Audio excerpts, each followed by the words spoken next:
Hey, this is Dr. Carla Michelle with another episode on the Strong Network podcast. I'm so happy, as always, to have this time with you as we dive into another interesting conversation. What do you think about liars? Liars in your workplace? How is that affecting you? Hmm? I know there are many times that we have to experience things that we don't like to experience in the workplace. And one of them is dealing with your coworker, supervisor, executive, wherever you are, whoever you are, um, being affected by someone not telling the truth, that is misrepresenting who you are and what you stand for. And this episode, we're just going to kind of navigate liars and how that works in professional, and we'll touch on a little personal as well. We have to be equipped because it will happen. It has happened to me, and I'm sure, like I said earlier, it has happened to you. So, what does it look like here as we dive a little deeper on the Strong Network podcast with me, Dr. Carla Michelle? I'm so happy, as always, to have this time. If you haven't already, please subscribe, and I would love to share this time or hit that little notification bell as well, because you will see episodes coming at you. And also, don't forget, there's like 140 episodes here for you to look at and for you to enjoy, whether on YouTube or whether you are subscribing, listening at your favorite podcast handler. If you are on Apple, go ahead and please think about giving a rating. 5 stars appreciated. Just helps with the algorithm of getting the Strong Network podcast out to listeners like you. So, navigating the liar, what are some strategies we can come up with? Because it's important that something happening to us in the workplace can mess with our future. It can mess with our overall, just truly our well being. I remember a time where I was in a new position and someone shared the same title. We were in a spot where we were frozen. There was no hiring, and I wasn't actually hired fully as a full-time person. And there were some things that just came up that were very hurtful, that put me in a position where you question your value, you question, did I misrepresent myself? Did I say something? Did I do something? And apparently I had said something that rubbed that other person wrong. And then it became this thing where I felt attacked in such a way that I thought it could possibly interfere with what my career goals were. So did they lie? Maybe it was truth for them and how they felt. And that's one thing about lying in the workplace. You never know and never understand someone else's interpretation. So to you, it could feel like they're lying, right? But to them, it's like a truth.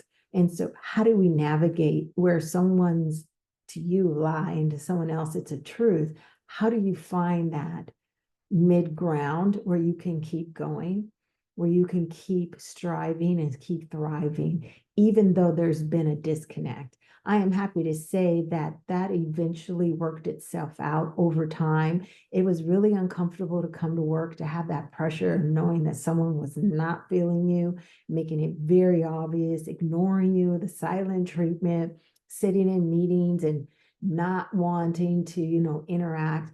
Now, I will own that I think at that time, you want the job. So you're going to show all your leadership skills. You're going to show all your strength. You are somewhat competitive because you want an income. And at the time, the kids were young, all 4 of them. There were things that I wanted, like health insurance. There was things like I wanted to stop getting unemployment, things like that. So I did show up in a way. I am sure, I am positive, because I know I was that person who was going to make sure that my kids had something on the table. And so was this person. But in that, a lot of stuff happened, a lot of pulling into meetings, a lot of people trying to mediate the relationship. And the way that we both responded was different, but yet I still have to say at the end, it found some peace. Well, both were hired. And so it found some peace and we were able to go on. And years later, decades later, we were able to still, be good people towards each other and good friends. So what is lie and then what is how someone perceives it as their truth? You want to be aware of that, but it did negatively impact how I felt going to work, what I did, how I showed up. I almost felt like I pulled back. So if you are dealing with something like that at work and you decide to pull back because of the tension, I would ask you to find something else. Don't pull back unless you need to correct something that you've been doing, right the wrong, but pulling back from a skill, a talent, a know-how or something that you can offer, I don't know if you can do, I don't think you should do that. Only because it is you cowering back, cowering down, and not letting your true self be seen. So it's very important that you learn how to manage your emotions during this time and not isolate. I have to say that. So when you think about dealing with dishonesty in your realm, wherever you are, it can undermine your trust for yourself. It can disrupt your work and can mess up your reputation. It can, as I felt it was going to do, it was going to interfere with my progress, with my hiring, with this new title that I was going for and wanted and needed and required for my children, for my life. But you have to understand that it happens. So don't think it's strange when someone is not telling the truth. Someone is straight up lying, or someone feels that what you've done is wrong and they treat you a certain way and they say things about you and they start turning people against you. I think about, how do you recover? And there's this philosopher, his name is Friedrich Nietzsche, and it says, I'm not upset that you lied to me. I'm upset that from now on, I can't believe you. I'm not upset that you lied to me as much as I'm upset that from now on, I can't believe you.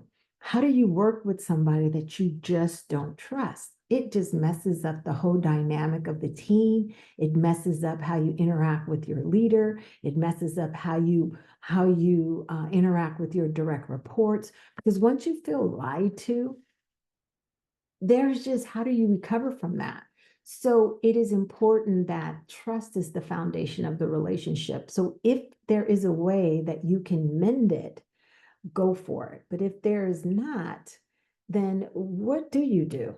Would you quit your job? Would you find another department? I mean, what would you do? I've seen many scenarios, heard many scenarios. They have quit, they have transferred, and then some just have to stick it out because there is nowhere else to go. And they have learned to strengthen up their mind and found new strategies on how to maneuver and move forward and still get the work done. So, how do I identify if someone's lying? Here's some of my points here. How do they approach the situation? What do you want to do when you're in a meeting? I say, don't meet alone. Don't meet alone. If you can get away with the not meeting alone, who is going to be there to be your witness or even their witness? Recording is good. I know we meet by Zoom. So is it recorded? Is it transcribed? There's a way that you can kind of protect yourself if there's something that keeps happening, if you're misrepresented to the higher ups by this person, go ahead and record, track it, see if you don't meet alone. See, clarification is another one. How are you going to approach a conversation? You can be very transparent and say, I know there's some tension here. I feel it. Do you feel it? And if there's like, no, no, no, most of the time they say that, no, no, no, I don't feel any tension. Well, then you say, if it ever comes up where you're feeling a little thrown off by our interaction, I would love to, talk further about it. Oh yeah, yeah, sure. You probably get that. Oh yeah, yeah, sure, we're fine. But you probably, if someone is not telling the truth, you probably will not get the truth. So don't expect the truth from someone who is not telling the truth about you. Because as we go on in this podcast, we're going to list a little bit um, about why people lie, because there's different reasons why people lie. And I will say one, and you probably figured it out, is the fear. Fear is one of the biggest things why people lie. Fear of their future, fear of their present, fear of their money being lost, fear of you're better than them, insecurities. Okay, I'm going to stop because I don't want to get it. But yet, when you're in this conversation, if you're in a meeting, do your best to not accuse them of lying, not to come out there, because not liars to be faced is very difficult. To face a liar, to confront a liar, it's very difficult for them because one, they've been found out. Now, there are some mature liars, if we can call them that. There are some mature liars who will say, yeah, I was wrong. I shouldn't have said that. That is beautiful. That is beautiful. But how many times do we get that? How many times do they get that? And if you're the kind of person that looks to confront, but your confrontation is very agitated, then I would suggest don't confront. Maybe do find that mediator who can be in that room with you and you can have a conversation, because wisdom is found in a multitude of counsel. So don't put yourself in a predicament where your job is on the line and you're trying to confront this person who is lying, just you and them. And then it becomes heated. It becomes very heated. One of my places, many places that I've worked, they had a situation where there was sadly something, life was taken. This employee, I'm stuttering because I want to make sure I don't say anything too sensitive, but there was an employee who decided to end their life. And when they came back from lunch, they came back with things that could cause harm to someone else. And they actually did some things. I'm trying to be just politically correct here. They did some things and left some families without family members. But the reason behind, not but, like it made an excuse for it, it was discovered. The reason behind this person's actions was because the supervisor, their manager, was not telling the truth. They felt that their manager was misrepresenting this person's work and felt that their job was on the line. And that's what they resulted to, was feeling that their back was against a wall. I can only assume. And these are the actions that they had to take to defend themselves, because they didn't feel like, from the stories that were told, that they were represented and that they were being thrown under the bus, and it was going to cause some blowback on their position, and possibly not having employment of such, or bonus, or things that would interfere with the financial goals that this person had. So this is, even though we can kind of chuckle a little bit about this happening in the workplace, we also have to be sensitive in knowing that it is a very real thing. So if you are going to throw someone under the bus, or if you're going to tell a lie, or being untruthful about the whole story, or not take the blame for something and put it on someone else, this day and age, we have to be very, very careful of how we handle it, and how we confront it. So, but there's something that you have to be uh, aware that there is still the opportunity in the workplace. Since we're not, a lot of us are still not in brick and mortar going into the office. You have Zoom, so I'm sure there's, not saying less interactions like this, but it's a little different. You know, you can turn your camera off now. You can kind of detach yourself. You can answer by email. You don't have to have face to face. So I think we have a little bit more wiggle room to work through working with someone that we're having a disagreement with. But it's still important that you understand that there is, this is real. And so lying on someone, or lying on someone or being lied on, is both detrimental in many ways. So we have to be very, very mindful. So if you have been lied on, you can consider reporting it up, you know, having your manager, supervisor, or someone else coming in and helping you understand what is happening, meaning you're not going in there accusing, but you are definitely asking for clarification or insight. You're asked to be coached on it. Like, what should I do? What are my next steps? And that is a way of you're making that person that you are bringing into the situation aware of what to do. So it's not just, this is what I'm going to do, this is how I'm going to handle it. It is asking someone with a little bit more authority or insight, not just authority, but some insight, that what is my next step? You can go ahead and gather the evidence, you know, keep that CYA folder, that cover your ass folder, and keep it to where there is some type of logging of what's been transpiring, right? You can document your interactions. Meeting this day, met this long, this is what's said. Recapping your meetings, recapping what's happened, who was in the room, who heard it. If it's now an email, saving emails. If it's a recording, saving the chats and things like that. So making sure that you can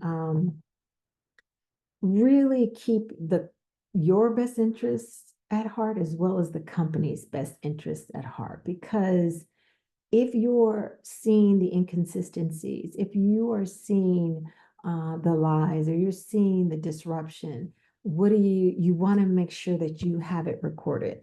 HR, going to HR, some say that's your last resort. Do you touch it? So remember this, HR still works for the company.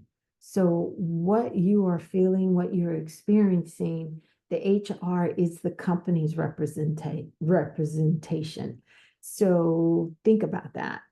Not saying you don't talk to HR. I'm just saying, think about what can they do? Where are their hands tied? Uh, who are they who's paying their check? I'll put it that way, and I'll move on. Who is paying their check? So you just want to make sure, if it is a problem, if someone's lying, don't lose your cool. Stay as much in your leadership zone as you can. Even if you say, I'm not a leader, you have some leader in you, and you have to tap into that person at the moment, because you causing a rift can throw your course off, and you know where you want to go, you know what you want to be, you know what you have to do, and you're not going to let this roadblock, you're not going to let this bump in the road take you off course. It is not worth it. It is not worth it. Even if someone's mean to you, say they're not even lying, but they're mean or they're disrespectful, you got to count the cost. Like, what do you want? Messing and fighting with them, and it becomes a big thing, and everyone's written up, or something goes into your file, and then something comes up for a promotion and you're not considered because you haven't learned how to get along with your colleagues, and you don't know the right people that are going to keep you in. So think about your future, and not so much focused on the present moment in this workforce. Think about where you're going. Think about, do you need to switch up your plan? Think about how you can keep your head on straight. Think about what really truly works for you. Think about who you need to talk to. Think about who's going to give you some really good direction, because that's important too. Very important. Not that person who's going to say, hey, me and you, we can take care of this. No, you really want someone who's going to help you get to that higher level. And that's the goal in all that you do. So when we think about professional issues of lying in the workplace or on the job or wherever you are, we cannot overlook the personal strategies that are necessary too, because it happens in your personal life. There's lies happening, there's things said, people misinterpret a lot of actions. Um, People do. People can, think of things that you're like, there's no way. Why would you? But it happens because we're human and no one's perfect. There is this other quote that says, a thief is a man in need, a liar is a man in fear. A liar is a man in fear. So if we have to lie, because we've all lied, when we lie, we know the root of it is usually that fear, that insecurity. So if someone is lying on you, do you think that you can have empathy? Hmm? Do you think you can have empathy? Not saying that lying should be excused, but can you get some understanding about that lying person? Okay, and if like I'm pausing for the response, even though I can't hear you, but if you can't, then is it necessary to distance yourself to protect you mentally and emotionally? Okay. So there's those choices. You can be empathetic. You can understand. Now, that doesn't mean that you are, I can't really tell you how to act, but empathetic does not necessarily mean that you just take it. Empathetic means you understand it, but doesn't mean you put up with it. Now, you can still be around that person. The dynamics can change. That's that. But then you can also say, I just don't have the space, the bandwidth to deal with this kind of lying, whether it's work, whether it's family, because it really is that trust. Is the trust missing? So let's talk about the root causes of lying. That's fear of punishment, fear of rejection, fear of negative consequences. And then there's that self-preservation, that defense mechanism to protect yourself from harm, from embarrassment, from shame. It's like those guys that lie and say they slept with a girl and they didn't, but yet it's because they've been teased and they want to prove that they've done it. Okay, or a girl lying and saying that they've been with the guy and they really haven't, but that self-preservation that they need to fit in. So you lie out of fear that you're not going to fit in. You lie for gain. You lie because you want to get that money. You lie because you want to socialize in another crowd. You lie because you want to fit in, because you're insecure. You want to enhance your self-image. You want to have a better look. So you lie. You're suffering, right? Then it's some people, it could be a habit. Have you ever been around a habitual liar that someone just can't stop lying for the life of them? For the life of them, they cannot stop lying. And they disrupt everything and everyone around them, because you never know what is really coming out their mouth. Is that the truth? Like, are you just making up a story so you can sound like this? Or you just want someone to give you attention so that you feel like not telling the truth and you can't sustain it, right? Yeah, they can't sustain it, but yet they do their best too. And I know you got to know it eats them up inside. It eats them up to lie. It eats them up, even though they don't say anything. So if you ever relied on and they never come clean, if they're in their a good mental state, it does bother them.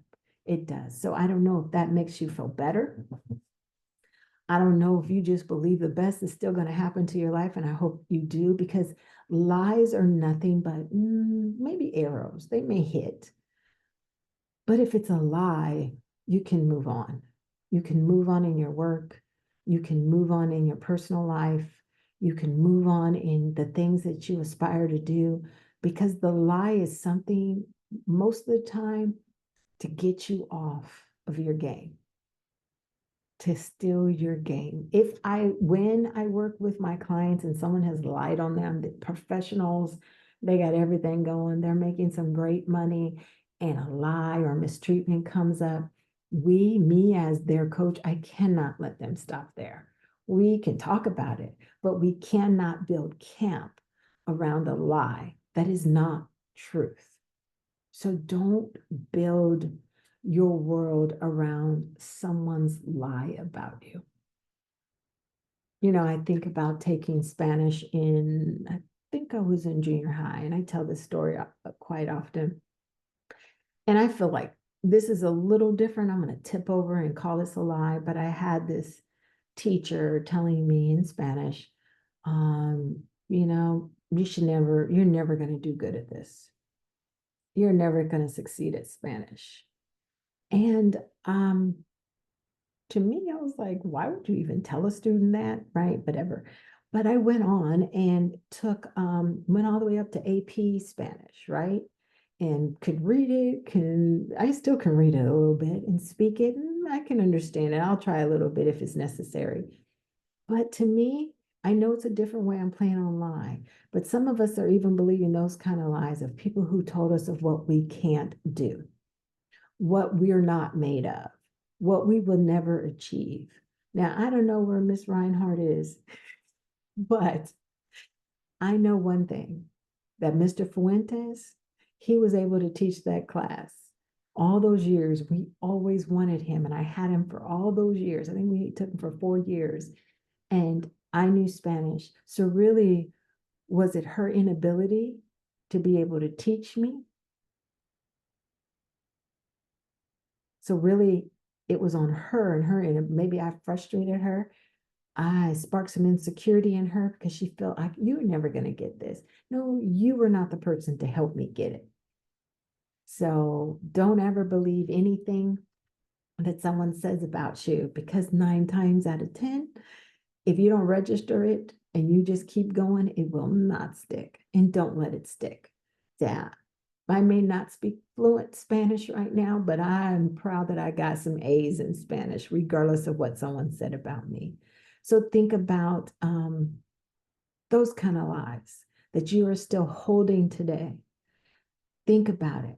So how do you spot a liar? Some say, they over explain, or they don't give you enough information. They don't make eye contact. They're fidgety. But there are some liars out there now. They're very good. They don't fidget.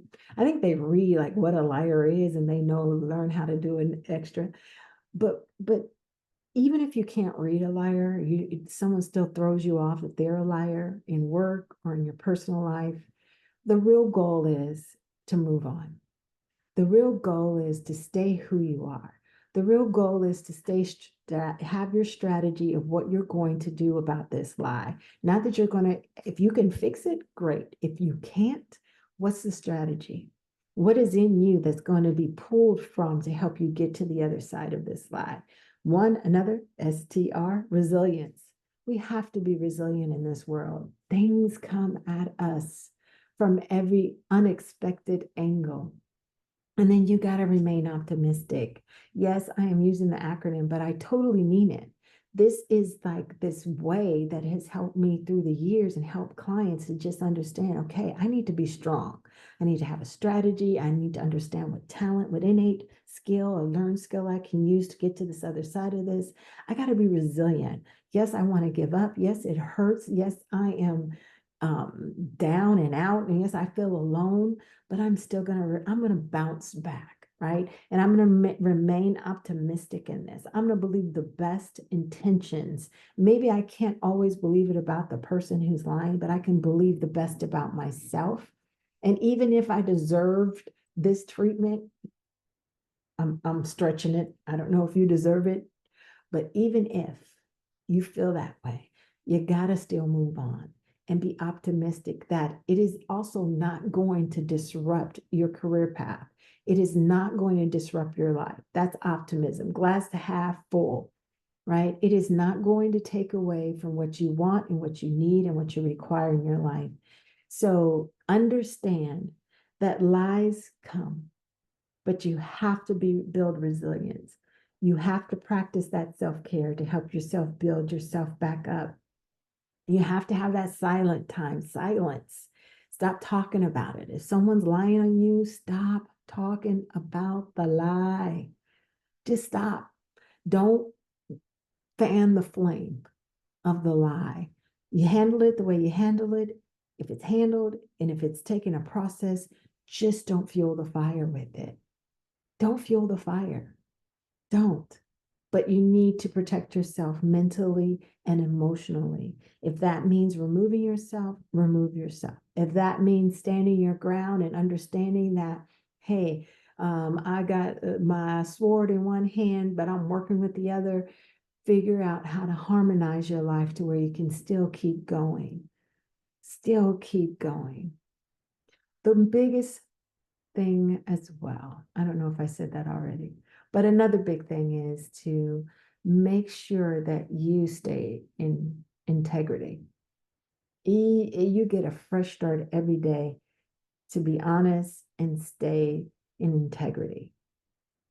Trust yourself with some trustworthy people. Find ways to have that open and honest communication. Understand that your behavior is important. And even if you slip up and you were the liar, maybe you can't go back and say sorry. Maybe you can't change it, but you can change from this day on. And you can make that promise that you will not be that person who is going to be disrupting someone else's path with lies just because you're dealing with insecurity and you're dealing with fear. All right. All right. It is no easy feat, whether you've been lied on or you are the liar, but it is a way of understanding that you can change or you can still move forward. All right, this is Dr. Carla Michelle. I'm going to sign off and I thank you for tuning in to the Strong Network podcast. Remember that we are here on YouTube, on all your podcast platforms. I would love for you to subscribe and follow wherever you're listening and also share it with someone who may need this. All righty, I will see you soon and stay strong.